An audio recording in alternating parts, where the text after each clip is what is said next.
मैं बहादुर शाह जफर के मैंने पोते की बहू हूँ, पर पोते की बीवी। सुल्ताना बेगम शाही खानदान से ताल्लुक रखती हैं। उनका वंश किसी और से नहीं बल्कि बहादुर शाह जफर से जुड़ा है। वे आखिरी मुगल बादशाह के परपोते की पत्नी हैं। हालांकि पश्चिम बंगाल के हावड़ा की झुग्गियों के बीच उनके साधारण घर में राजसीपन की कोई झलक नहीं दिखती। तंगहाली में जीने को मजबूर सुल्ताना जब ये बात सोचती हैं कि चीजें अलग हो सकती थीं, तो उनका मन कड़वा हो जाता है। आपको तो मालूम है कि वफादार लोगों का ये अंजाम है, और गद्दारों के पास देखिए हर एक के पास इतना प्रॉपर्टी है, उनके पास दौलत है, पैसे है। लेकिन बहादुर शाह जफर भी अगर घुटने टेक दिए होते तो आज मैं भी ऐशो आराम करती। हालांकि इसमें काफी गर्व भी छिपा हुआ है।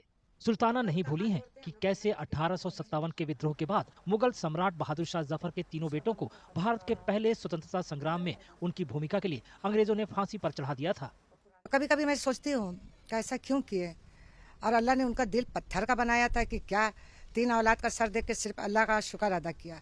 ठीक है, फिर सोचते हैं नहीं, वो जो किया सही किए। क्यों कि मैं, मेरे बच्चे या आने वाली और नस्लें हैं, कोई गद्दार का खानदान नहीं कहलाएगा, भले हम सूखी रोटी खा रहे हैं। राज्य की तरफ से सुल्ताना को थोड़ी मदद मिली है। हालांकि उनका मानना है कि उनके परिवार के साथ बुरा बर्ताव किया गया। वे लगातार जूझते हुए मुश्किल भरी जिंदगी जीने की तस्वीर पेश करती हैं। ज्योति बासु ने एक फ्लैट दिया था अनवर शाह रोड में, वो भी समझिए सी क्लास का, चारों तरफ गुंडे, बीच में हम।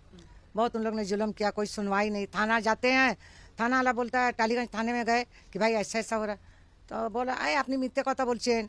खैर वहाँ से छोड़ के भी बहुत ठोकर खाए। एक पहचान के थे, वहाँ खड़गपुर कुछ दिन रहे, फिर कुछ दिन वो कच्चे घर में चारों तरफ पानी भरा चांदमारी रोड में रहे। उसके बाद पता चला कि यहाँ घर कमरा है, तो यहाँ फिर हम लोग ने किराए पे लिया।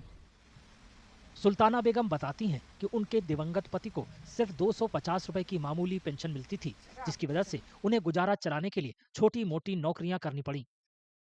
जब मैं तालतला में थी शादी के बाद, वहाँ भी बहुत मजदूरी का काम किया, क्योंकि उस टाइम भी बेदार साहब को 250 रुपये पेंशन थी। वहाँ भी बुक बाइंडिंग का काम किया, ये आटा दाल चावल का टोंगा बनाए, पाव रोटी का, मैं क्या क्या बताऊँ। वो जो रुमाल है कागज़ का, वो 1 रुपया 1000, कहीं 1 रुपया 4 आना 1000। खैर किसी सूरत से बेदार साहब की ज़िंदगी में अपना दिन काटे। 2021 में सुल्ताना बेगम ने अदालत में केस दायर कर दावा किया था कि दिल्ली का लाल किला उनका है। हालांकि उन्होंने ऐसा दावा करने से इनकार किया है।